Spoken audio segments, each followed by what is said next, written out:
आर्नो classes में एक बार फिर से आपका स्वागत है।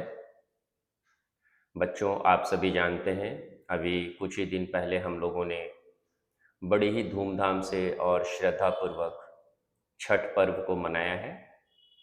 इसी पर्व के बारे में आप लोगों से कुछ जानकारियाँ शेयर कर रहा हूँ, जिनमें से कुछ तो आप जानते हैं, कुछ आपके लिए नई बातें होंगी। छठ पर्व बिहार का एक अत्यंत महत्वपूर्ण और पवित्र त्योहार है, जिसे बड़ी श्रद्धा और भक्ति के साथ मनाया जाता है। आप देखते होंगे बाकी सारे पर्व में हम लोग एंजॉय करते हैं, खुशी से मनाते हैं, परंतु ये एक ऐसा त्योहार है जिसमें खुशी के साथ साथ पवित्रता भी काफ़ी ज़्यादा होती है। इस पर्व में हम लोग सूर्य देवता यानी सूर्य भगवान और उषा या प्रभात की देवी छठी माई को अपनी श्रद्धा समर्पित करते हैं। यह मुख्य रूप से बिहार, झारखंड, पूर्वी उत्तर प्रदेश और नेपाल के तराई क्षेत्रों में मनाया जाता है, लेकिन धीरे धीरे यह पूरे भारत और विदेशों में भी बसे हुए बिहारी समुदाय धूमधाम से मनाने लगे हैं। छठी मैया को सूर्य भगवान की बहन माना जाता है। वह उषा देवी या षष्ठी देवी के रूप में पूजी जाती है। छठ पूजा की शुरुआत प्राचीन वैदिक काल लगभग 5000 वर्ष पहले से मानी जाती है। यह भारत के सबसे पुराने सूर्य उपासना पर्वों में से एक है। इसके साथ कई ऐतिहासिक और पौराणिक संदर्भ जुड़े हुए हैं, कई परंपराएं जुड़ी हुई हैं, जिनके बारे में हम लोग एक एक करके बात करेंगे। इसका संबंध वैदिक काल से किस प्रकार रहा है, हम लोग सबसे पहले इसकी चर्चा करेंगे। वैदिक ग्रंथों में सूर्य उपासना का वर्णन मिलता है। ऋग्वेद में सूर्य देव की आराधना उषा और अदिति देवियों के साथ की गई है। मुख्य रूप से यह वैदिक ऋषियों के ध्यान और योग के माध्यम से सूर्य की ऊर्जा प्राप्त करने की साधना मानी जाती है। यही छठ व्रत का मूल माना जाता है। यानी उस जमाने पे जो ऋषि लोग थे, वो लोग सूर्य से ऊर्जा प्राप्त करने के लिए योग करते थे, साधना करते थे। यही हमारा छठ व्रत का मूल माना गया है। महाभारत से भी इसे जोड़ के देखा जाता है। ऐसा माना जाता है कि कर्ण सूर्य देवता के पुत्र थे, जो रोज सूर्य को अर्घ्य दिया करते थे। तो ऐसा माना जाता है कि कर्ण ही वो पहले व्यक्ति थे जिन्होंने छठ पूजा की शुरुआत की, और उसी को हम लोग आगे आज भी मनाते हैं और सूर्य देव को जल अर्पित करते हैं। इसका संबंध रामायण काल से भी है।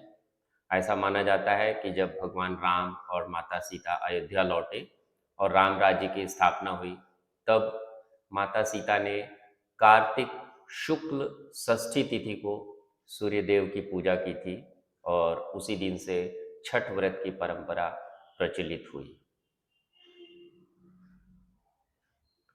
इसका अपना सामाजिक और प्राकृतिक महत्व भी है, जिसे हम अगर धर्म से अलग जोड़कर देखें तो छठ पूजा की परंपरा उत्तर भारत, विशेषकर बिहार, झारखंड, उत्तर प्रदेश और नेपाल में इसलिए भी विकसित हुई क्योंकि इस समय फसल की कटाई के बाद सूर्य को धन्यवाद दिया जाता है, सूर्य और प्रकृति के प्रति आभार प्रकट किया जाता है कि उनकी कृपा से ही अच्छी फसल पैदा हुई। अगर हम लोग संक्षेप में बात करें तो छठ पूजा की शुरुआत वैदिक काल से मानी जाती है। इसका संबंध महाभारत और रामायण से भी है, लेकिन इसका मुख्य उद्देश्य है सूर्य देव और छठी मैया की उपासना करना और उनसे स्वास्थ्य और समृद्धि की कामना करना। परिवार के जितने भी सदस्य हैं, जो व्रती होती हैं, वो उनके लिए प्रार्थना करती हैं कि उनका स्वास्थ्य अच्छा रहे और घर में समृद्धि रहे। सूर्य देव जीवन और ऊर्जा के देवता है और छठी मैया उनकी शक्ति मानी जाती है।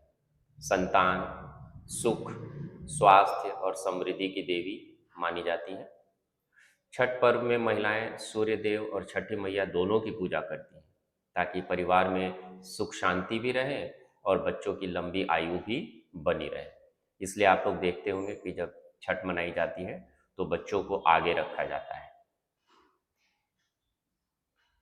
छठी मैया को सामान्यतः हम लोग किस रूप में दिखाते हैं, तो इन्हें साड़ी पहने हुए, फल और सब्जियों की डलिया लिए हुए गंगा या किसी नदी के किनारे खड़ी दिखाया जाता है।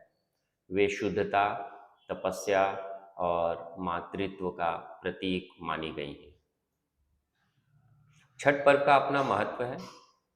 छठ पर्व का मुख्य उद्देश्य सूर्य देव और छठी माई की उपासना कर उनके आशीर्वाद से परिवार की सुख समृद्धि, स्वास्थ्य और संतान की दीर्घायु की कामना करना है। सूर्य देव को प्रकृति और जीवन का स्रोत माना गया है। सूर्य की उपासना से शरीर में ऊर्जा, मानसिक शांति और आध्यात्मिक शक्ति प्राप्त होती है। तो मुख्यतः यह परिवार के सदस्यों के लिए किया जाता है, जिनमें बच्चे भी शामिल होते हैं। अब बात आती है कि छठ पर्व कब मनाया जाता है। छठ पूजा कार्तिक मास के शुक्ल पक्ष की षष्ठी तिथि को मनाई जाती है, अर्थात दिवाली के ठीक 6 दिन बाद, है ना। इसके अलावा एक बार अप्रैल के महीने में, जो कि चैत्र मास होता है, उस समय भी छठ मनाई जाती है, जिसे हम लोग चैती छठ कहते हैं। परंतु प्रसिद्धि के लिहाज से हमारा जो कार्तिक छठ है, जो अभी हम लोगों ने मनाया, वो ज़्यादा विख्यात है। छठ का जो पर्व होता है वो 4 दिनों तक मनाया जाता है। पहले दिन को हम लोग नहाए खाए के नाम से जानते हैं। इस दिन जो व्रती होती हैं, जो पूजा करती हैं, वो सबसे पहले नहाती हैं, उसके बाद खुद ही भोजन करती हैं, इसलिए इसे नहाए खाए कहा जाता है। इसके बाद ही व्रत की औपचारिक शुरुआत होती है। व्रती केवल शुद्ध और सात्विक भोजन करते हैं। घर का बनाया हुआ सामान ही वो लोग खाते हैं, जिसमें लहसुन प्याज नहीं होता है। यही दिन छठ पर्व की शुरुआत मानी जाती है, यानी नहाए खाए से ही छठ की शुरुआत मानी जाती है। नहाए खाए के दिन कुछ ऐसे व्यंजन बनाए जाते हैं जिनमें मुख्य रूप से कद्दू भात, कद्दू आप जानते हैं, और इसके साथ चावल खाया जाता है, जो कि देशी घी में बनाया जाता है, और इसमें साधारण नमक या सेंधा नमक का इस्तेमाल किया जाता है, जो कि सात्विक माना जाता है। चना दाल साधारण तरीके से उबालकर हल्दी और घी में डालकर बनाई जाती है। इसमें प्याज और लहसुन का इस्तेमाल नहीं होता है। चावल भी शुद्धता का प्रतीक माना जाता है, जिसे मिट्टी या पीतल के बर्तन में पकाया जाता है। लौकी की सब्जी भी बिना मसाले की होती है। सारे पकवानों में घी का इस्तेमाल किया जाता है ताकि भोजन शुद्ध और पवित्र रहे। नहाए खाए के अगले दिन को हम लोग खरना के नाम से जानते हैं, जो कि छठ पूजा का दूसरा दिन होता है।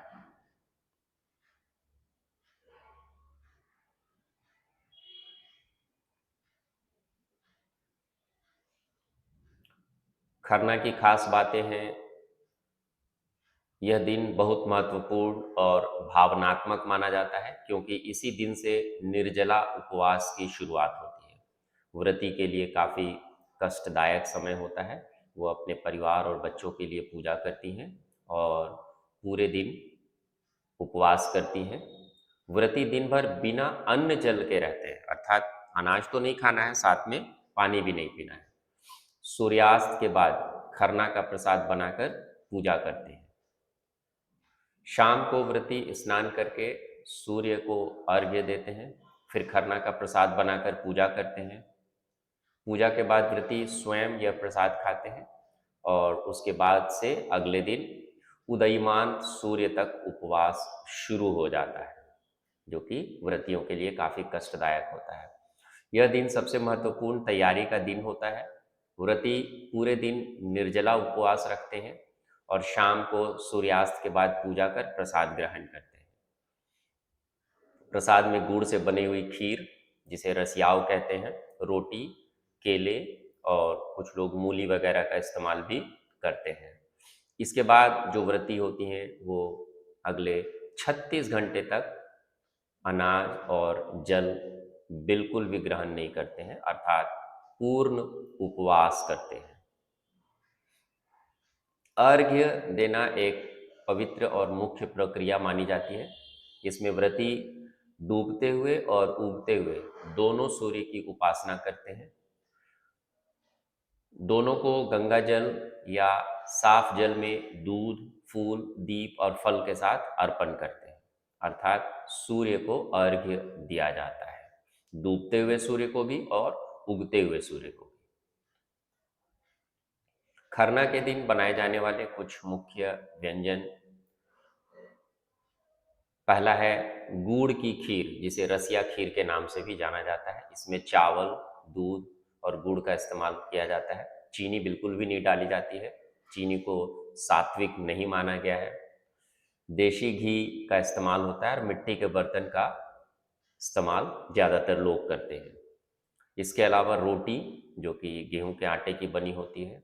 आप लोगों ने देखा होगा छठ के समय जो मील होता है, चक्की मील, वहाँ पे लोग लाइन लगाकर गेहूं का आटा पिसवाते हैं और उसी आटे से फिर ये रोटी या पुआ जो है वो बनाया जाता है। फल के रूप में केला, नारियल और उस समय के कुछ मौसमी फल जो है वो रखे जाते हैं प्रसाद में। पूजा के बाद प्रसाद खाने के साथ एक गिलास शुद्ध जल या दूध भी लिया जाता है और इसके बाद से जो है वो हमारा जो व्रतियां होती है उनका उपवास शुरू हो जाता है। छठ का जो तीसरा दिन है, जिसे हम लोग संध्या अर्घ्य के नाम से जानते हैं, इस समय डूबते हुए सूर्य को अर्घ्य दिया जाता है। छठ पूजा के शाम के अर्घ्य का बहुत गहरा धार्मिक महत्व है। इस समय डूबते हुए सूर्य, अस्ताचलगामी सूर्य को अर्घ्य दिया जाता है। व्रती पूरे परिवार की सुख समृद्धि की कामना करती हैं। इसमें जो प्रसाद और सामग्री रखी जाती है उसे बहुत ही पवित्र माना जाता है, जो घरेलू चीज़ों से ही बनाई जाती है।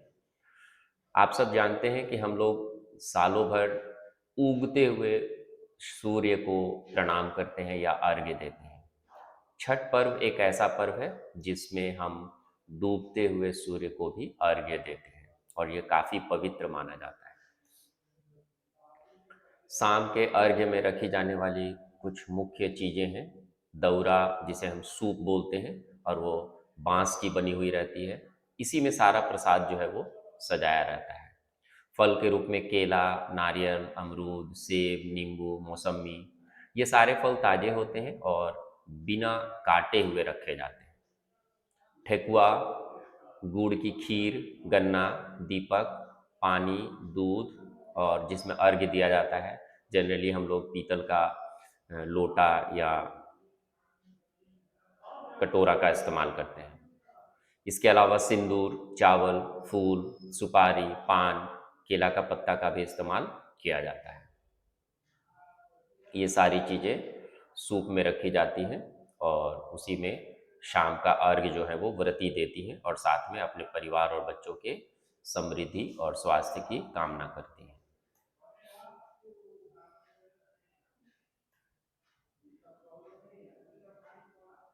थाली का जो रूप होता है उसमें ठेकुआ, केला, नारियल, गुड़ की खीर, गन्ना, दीपक, दूध, जल और फलों से सजी हुई बांस की टोकरी, जिसे हम सूप भी कहते हैं, छठी मैया को या सूर्य देव को अर्पित की जाती है। इस दिन व्रती अपने परिवार वाले परिवार वालों के साथ नदी किनारे, तालाब या पोखरे, आजकल तो लोग अपने घरों में भी मनाने लगे हैं, तो घर में भी मनाते हैं। शाम के समय अस्ताचलगामी सूर्य को अर्घ दिया जाता है। महिलाएं गीत गाती हैं, दीपक जलाती हैं, पूजा करती हैं। यह दृश्य अत्यंत भव्य और मनमोहक होता है। चारों ओर आपको दिए, गीत और भक्ति का माहौल दिखाई देगा। जैसा कि हमने बताया कि छठ 4 दिनों तक चलने वाला पूजा होता है। पहला नहाए खाए, दूसरा खरना, तीसरा शाम का अर्घ्य और चौथा दिन होता है उषा अर्घ्य या सुबह का अर्घ्य। इसमें उगते हुए सूर्य को अर्घ्य दिया जाता है। अंतिम दिन प्रातःकाल घाट पर फिर से पूजा की जाती है। जो लोग घाट पे जाते हैं वो घाट पे करते हैं, जो अपने घर में करते हैं वो घर पे ही कर लेते हैं। इस बार उगते हुए सूर्य को अर्घ दिया जाता है। इसके बाद व्रती अपने व्रत का समापन करती हैं, परिवार के सदस्यों को आशीर्वाद देती हैं और प्रसाद का वितरण होता है। अर्घ्य के तुरंत बाद परिवार के जितने भी सदस्य होते हैं वो व्रती का पैर छूकर उनसे आशीर्वाद लेते हैं। बच्चे विशेष रूप से उनको सामने रखा जाता है ताकि वो लोग भी आशीर्वाद पा सकें। घाट पर काफ़ी भीड़ रहती है। पूरे के पूरे शहर और गांव जो है वो घाट पे मौजूद रहते हैं अपने परिवार वालों के साथ अर्घ्य देने के लिए। प्रशासन की तरफ से काफ़ी व्यवस्था की जाती है सुरक्षा के लिए।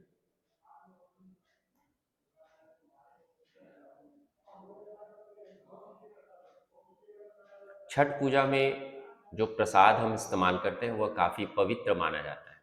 यह पूरी तरह से बिना लहसुन प्याज के साथ और शुद्धता के साथ बनाया जाता है।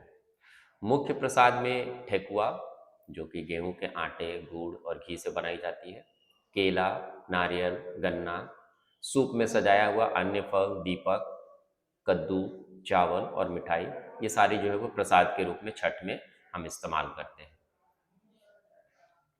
ठेकुआ जो कि एक मुख्य प्रसाद के रूप में माना जाता है, इसके बारे में हमें पता चलता है कि यह 3700 साल, लगभग 3700 साल पहले ऋग वैदिक काल में इसका जिक्र मिलता है। उस समय इसे अपूपा कहा जाता था। ऋग्वेद में ठेकुआ को अपूपा कहा गया है। गेहूं का आटा, गुड़, दूध और घी से बनाया जाता था। हालांकि पहले इसका इस्तेमाल जाड़े की शुरुआत होती थी तो औषधीय गुणों के लिए किया जाता था, सेहत के लिए काफ़ी अच्छा होता है, परंतु धीरे धीरे यह सूर्य देवता को चढ़ाए जाने वाले एक पारंपरिक प्रसाद के रूप में इस्तेमाल होने लगा। इसे घी में या तेल में हल्का तला जाता है। यह भी काफ़ी सात्विक होता है और औषधीय गुणों से भरपूर होता है। छठ पूजा के गीत भोजपुरी, मगही, मैथिली भाषाओं में गाए जाते हैं। ये गीत श्रद्धा, भक्ति और परिवार के प्रति प्रेम को दर्शाते हैं। संध्या अर्घ्य के लिए अलग गीत होता है, सुबह के अर्घ्य के लिए अलग गीत होता है। अलग अलग रीजनल जगहों के लिए, जैसे पटना के लिए अलग गीत होता है। तो इस तरह से गीत का काफ़ी महत्व होता है।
उषा अर्घ्य के लिए अलग गीत होता है।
पटना के घाट पर जो श्रद्धालु जाते हैं वो एक विशेष प्रकार का बिहार या पटना के लिए गीत गाते हैं।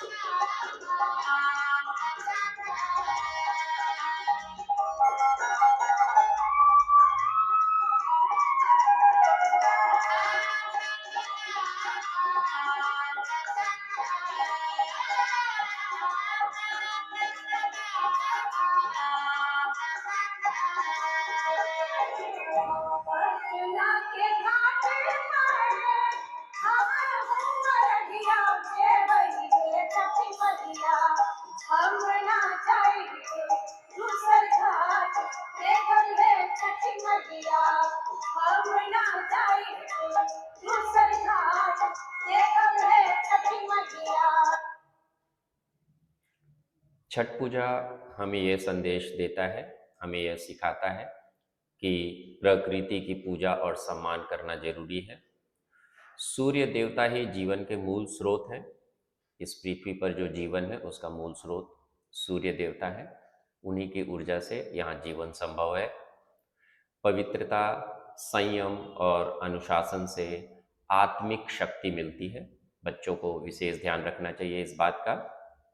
समाज में समानता, भाईचारा और नारी शक्ति का सम्मान सर्वोपरि है। अधिकांश व्रतियां जो हो वो नारी होती हैं और उनका सम्मान जरूरी है। छठ पूजा केवल एक धार्मिक कर्मकांड नहीं बल्कि जीवन, प्रकृति और नारी शक्ति का उत्सव है। इन मंत्रों और गीतों के माध्यम से हम सूर्य देव और छठी माई के प्रति अपनी भक्ति, कृतज्ञता और आस्था प्रकट करते हैं।